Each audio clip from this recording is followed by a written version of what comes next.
കേരളത്തിൽ ബി.ജെ.പി. നേരിട്ട ഏറ്റവും വലിയ ആന്തരിക വെല്ലുവിളി ആ സംഘടനയുടെ ഘടനയിൽ ഏറെക്കാലമായി നിലനിന്നിരുന്ന ബോക്സ് തിങ്കിങ് അഥവാ ചട്ടക്കൂടുകൾക്കുള്ളിലെ ചിന്താഗതിയായിരുന്നു. ശരാശരി കേഡർ മുതൽ സംസ്ഥാന നേതൃത്വം വരെ ഈ നയപരമായ കാർക്കശ്യത്തിന്റെ ഇരകളായിരുന്നു. തങ്ങൾ സ്വയം നിർമ്മിച്ചെടുത്ത പ്രത്യയശാസ്ത്രപരമായ അതിർവരമ്പുകൾക്കപ്പുറം ചിന്തിക്കാനോ കേരളത്തിലെ സങ്കീർണമായ സാമൂഹിക വൈരുദ്ധ്യങ്ങളെ അഭിസംബോധന ചെയ്യാനോ കഴിയാത്ത വിധം പാർട്ടി ഒരു നിശ്ചിത വൃത്തത്തിനുള്ളിൽ തളയ്ക്കപ്പെട്ടിരുന്നു. ഇതിൽ എടുത്തു പറയേണ്ട 3 കാര്യങ്ങളുണ്ട്. കേവലം പ്രത്യയശാസ്ത്രപരമായ പ്രചാരണവും ദൈനംദിന വിഷയങ്ങളിലെ പ്രതികരണവും മാത്രമായി ചുരുങ്ങിയ രാഷ്ട്രീയ പ്രവർത്തനം. രണ്ടാമത്തേത്, പുറമെ നിന്ന് വരുന്ന ഒരാളെയോ അകത്തുള്ള സ്റ്റീരിയോടൈപ്പിക്കൽ അല്ലാത്ത വ്യക്തിയെയോ അംഗീകരിക്കാൻ മനസ്സില്ലാത്ത നേതാക്കളും അവരുടെ പരിച്ഛേദമായ അണികളും. മൂന്നാമത്തേത്, മാറ്റത്തോടുള്ള ഭയമാണ്. സംഘടനയിൽ വരാവുന്ന ഏതൊരു ചെറിയ പരിഷ്കാരത്തെയും തങ്ങളുടെ പരമ്പരാഗത രീതിക്ക് മേലുള്ള കടന്നുകയറ്റമായി കാണുന്ന മാനസികാവസ്ഥ. കേരളം ഒരു പുരോഗമന സമൂഹമാണെന്ന പുറമോടിക്ക് താഴെ ആഴത്തിൽ വേരോടിയ ഫ്യൂഡൽ മൂല്യങ്ങളും അവയ്ക്കൊപ്പം തന്നെ വളർന്നുവന്ന മാർക്സിയൻ അരാജകത്വവും ചേർന്ന ഒരു സവിശേഷമായ അന്തരീക്ഷമാണ് നിലനിൽക്കുന്നത്. ഈ യാഥാർത്ഥ്യത്തെ തിരിച്ചറിയുന്നതിലും അതിനനുസരിച്ച് തന്ത്രങ്ങൾ മെനയുന്നതിലും പഴയകാല നേതൃത്വം പരാജയപ്പെട്ടത് പാർട്ടിയുടെ വളർച്ചയെ ഒരു പ്രത്യേക വോട്ട് ശതമാനത്തിൽ ദീർഘകാലം തളച്ചിട്ടു. തങ്ങളുടെ പരമ്പരാഗത വോട്ട് ബാങ്കിനെ മാത്രം കേന്ദ്രീകരിച്ചുള്ള ലീനിയർ തിങ്കിങ് തടവറയിലായിരുന്നു കേരളത്തിലെ ബി.ജെ.പി. പാരമ്പര്യമായി ബി.ജെ.പി. അധ്യക്ഷനായി തിരഞ്ഞെടുക്കപ്പെട്ടവർ പാർട്ടി കേഡർമാർക്ക് സ്വീകാര്യത ഉള്ളവരായിരുന്നു.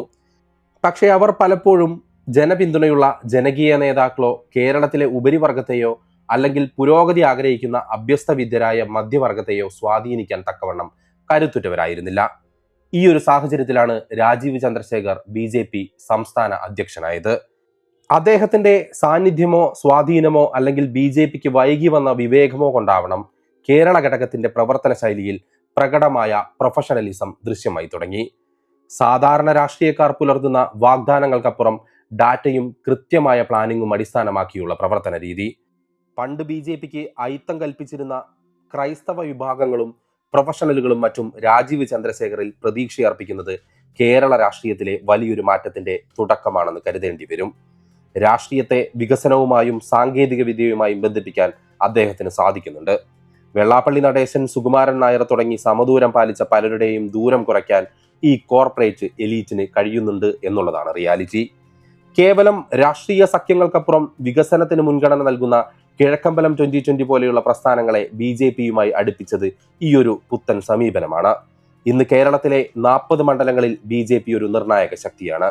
ഒരു മൂന്നാം ബദലായിട്ടല്ല, മറിച്ച് കേരളത്തിന്റെ ഭരണസിരാ കേന്ദ്രത്തിലേക്ക് നേരിട്ട് കുതിക്കുന്ന മുഖ്യധാര ശക്തി തന്നെ.